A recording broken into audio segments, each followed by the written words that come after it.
beberapa lembaga internasional yang menurunkan proyeksi pertumbuhan ekonomi Indonesia, atau artinya Ya. kalau dilihat memang Indonesia ini diproyeksikan mengalami perlambatan Benar. untuk pertumbuhan ekonomi ya di tahun 2025 ini. Bagaimana tanggapan Anda terkait dengan hal ini, dan sebetulnya hal-hal apa saja yang perlu diwaspadai atau diantisipasi terkait dengan proyeksi adanya perlambatan ini? Ya, baik. Jadi kalau kita lihat sejak awal tahun ya, dengan berbagai kondisi geopolitik yang sangat tidak menentu, kita memperkirakan memang akan terjadi pelambatan ekonomi. Dan terbukti bahwa sekarang di Q1 sudah keluar laporan ekonomi kita tumbuh hanya 4,87%, di bawah 5%. Ini menandakan bahwa memang kita harus berhati-hati ya.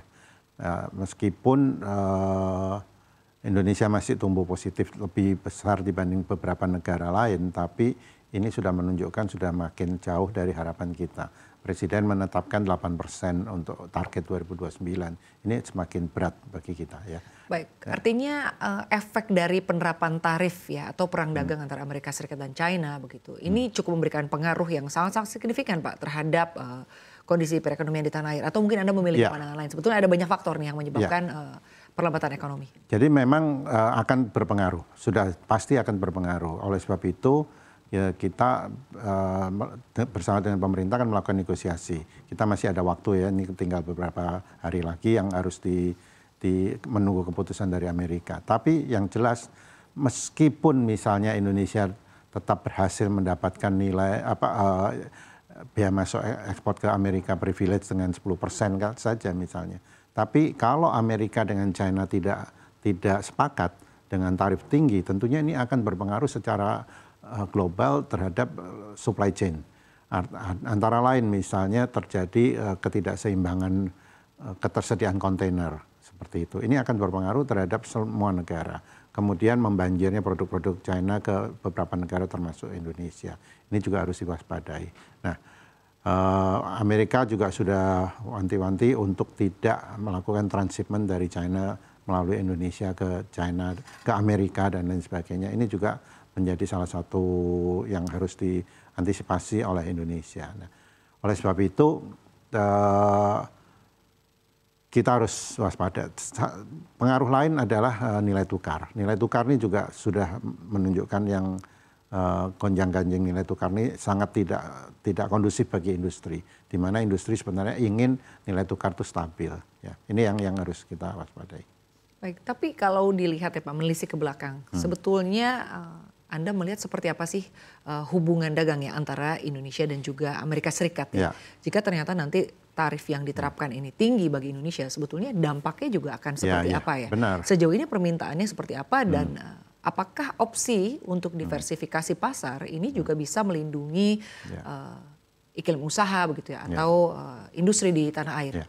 Saya selalu mengatakan bahwa Indonesia dan Amerika itu sebenarnya saling komplementari, saling membutuhkan.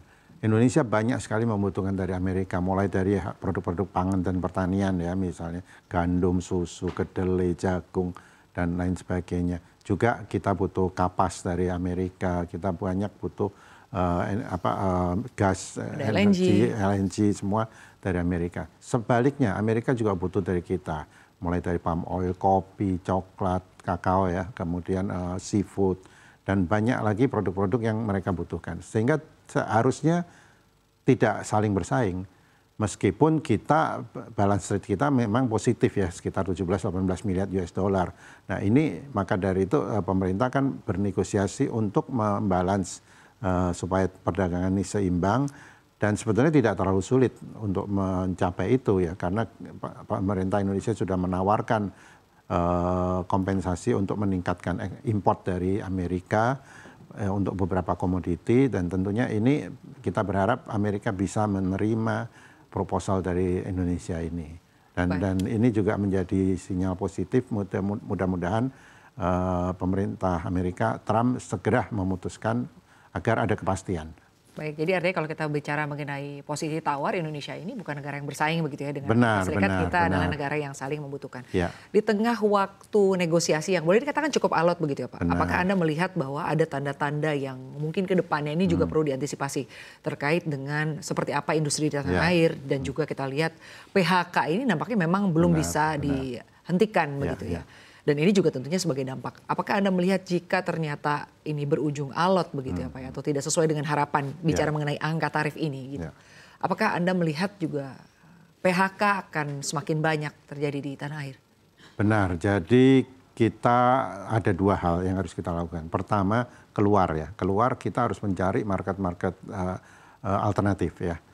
Kita harus menggali, meskipun kita akui bahwa Amerika, China, Jepang ini merupakan 3 destinasi terbesar ekspor kita ke mancanegara ya. Tapi mau tidak mau kita harus mencari alternatif negara lain. Antara lain dengan Afrika, Timur Tengah, kemudian kita juga harus membuka lebih banyak dengan EU ya. Mudah-mudahan EU CEPA ini segera ditandatangani ya. Sehingga bisa berpengaruh terhadap peningkatan ekspor kita ke EU. Baik. Tapi Pak berbicara mengenai EU CEPA ini ya, sebetulnya apa sih Pak yang selama ini membuat cukup alot? Ini kan perjalanan yang panjang nih Pak untuk segera ditandatangani. Ya, EU CEPA saya dapat informasi terakhir bahwa segera ditandatangani karena sudah ada kesepakatan ya. Antara lain government procurement yang selama ini dipermasalahkan. Mudah-mudahan pemerintah Indonesia dan EU sudah ada titik terang untuk hal tersebut ya. Tapi dari sisi bisnis ke bisnis harusnya banyak manfaat yang harus kita dapatkan dari EU CEPA ini. Meskipun ada catatan, EU CEPA menghendaki beberapa sektor, misalnya sektor tekstil dan garment, misalnya tidak boleh menggunakan energi batu bara. Nah, sementara banyak industri kita yang masih menggunakan energi batu bara. Nah, ini yang juga harus diantisipasi oleh pemerintah. Ya. Saya ingin melanjutkan bagaimana antisipasi kita. Dalam negeri kita harus memperbaiki efisiensi dalam negeri. Oleh sebab itu kita mengapresiasi setelah sarasehan dengan Presiden Prabowo menghendaki adanya task force atau Pokja untuk meningkatkan daya saing. Nah ini Pokja ini sedang dalam proses, mudah-mudahan segera ditandatangani sehingga kita bisa segera bekerja.